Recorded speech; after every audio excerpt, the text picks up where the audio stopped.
الحمد للہ رب العالمین والصلاة والسلام علی سید المرسلین اما بعد فاعوذ باللہ من الشیطان الرجیم بسم اللہ الرحمن الرحیم۔ آج ہم سورۃ الاخلاص کی پہلے تلاوت کریں گے، اس کے بعد پھر انشاءاللہ ہم قواعد سیکھنے کی کوشش کریں گے کہ کون کون سے اس کے اندر تجوید کے قواعد ہیں۔ بسم اللہ الرحمن الرحیم۔ قل هو اللہ احد اللہ الصمد لم یلد ولم یولد ولم یکن لہ کفوا احد۔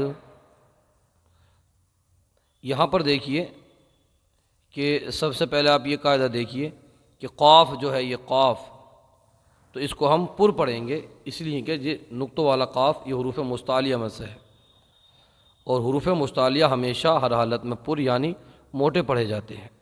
اب آگے آئیے اللہ کے لام کو دیکھیے، اس اللہ کے لام کو بھی ہم پر پڑھیں گے، اس لیے کہ قاعدہ یہ ہے کہ اللہ کے لام سے پہلے والے حرف پر زبر یا پیش ہو تو اللہ کے لام کو پر پڑھا جاتا ہے۔ تو یہاں پر اللہ کے لام سے پہلا والا حرف واو پر زبر ہے، اس لیے اللہ کے لام کو ہم یہاں پر پر پڑھیں گے۔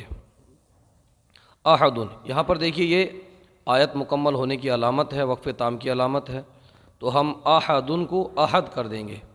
کون سے قاعدے کے تحت؟ قاعدہ یہ ہے کہ وقف کرنے کی صورت میں کلمے کے آخری حرف پر زبر زیر پیش، دو زیر دو پیش کھڑا زیر الٹا پیش ہو تو اس کو وقف میں ساکن کر دیں۔ تو دیکھیں کلمے کے آخری حرف پر دو پیش ہیں تو ہم اس کو کیا کریں گے؟ ساکن کر دیں گے، احدن سے احد کر دیں گے۔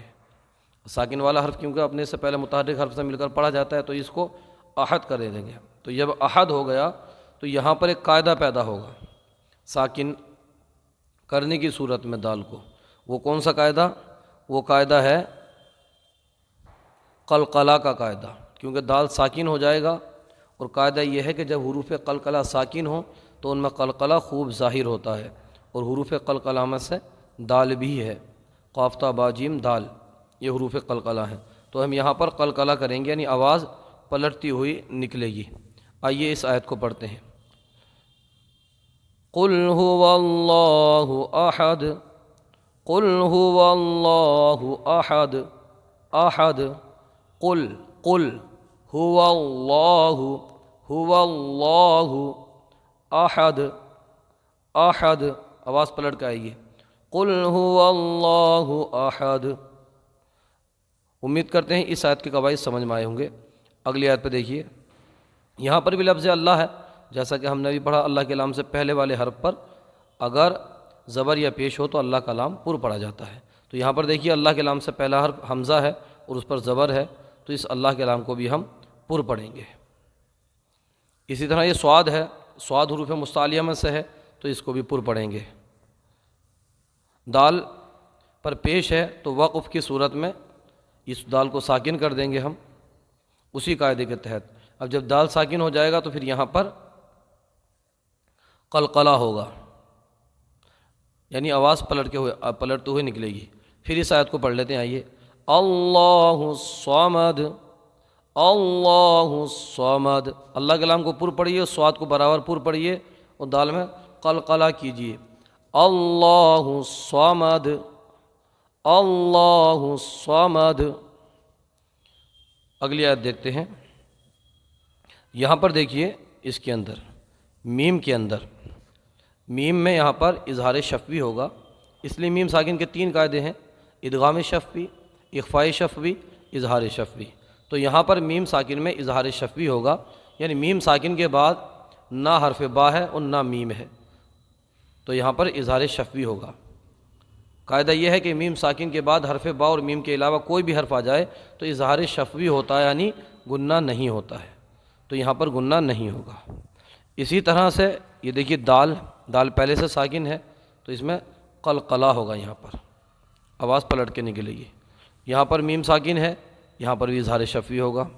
یہاں پر واو میں واو مدہ ہوگا، کیونکہ واو ساکن سے پہلے جب پیش ہو تو واو مدہ ہوگا۔ یہاں پر ہم ایک الف رکیں گے، ایک الف کھینچ کے پڑھیں گے۔ یہ دال میں بھی قلقلہ ہوگا کیونکہ یہ ساکن ہے، تو آئیے اس آیت کو پڑھتے ہیں.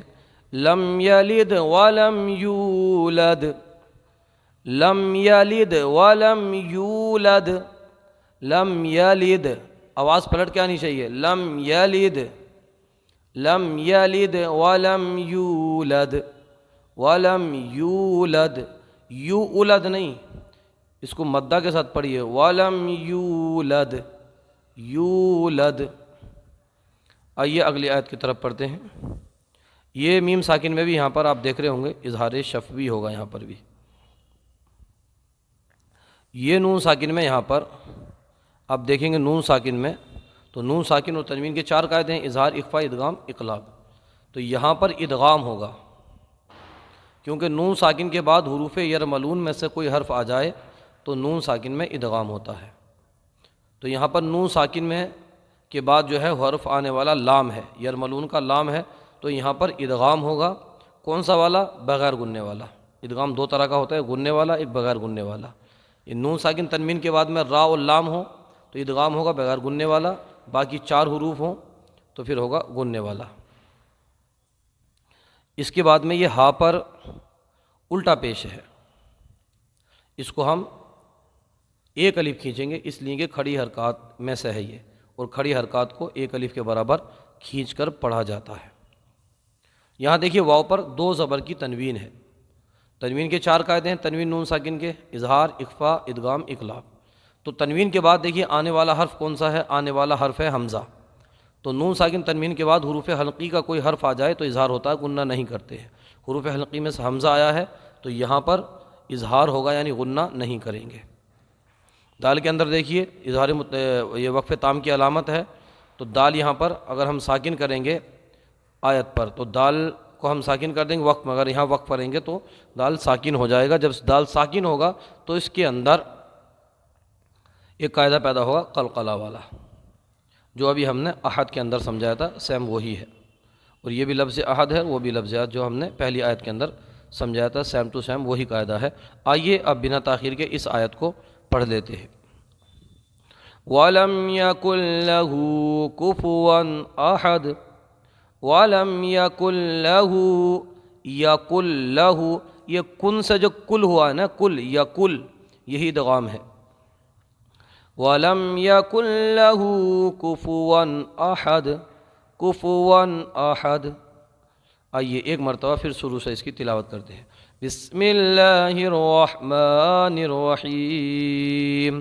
قل هو اللہ احد اللہ الصمد لم یلد ولم یولد ولم یکن له کفوا احد. اگر کوئی غلطی ہو تو ہماری اصلاح فرمائیے، اور آپ نے ابھی تک ہمارے چینل کو سبسکرائب نہیں کیا ہے تو براہ کرم ضرور سبسکرائب کریں. جزاکم اللہ خیر.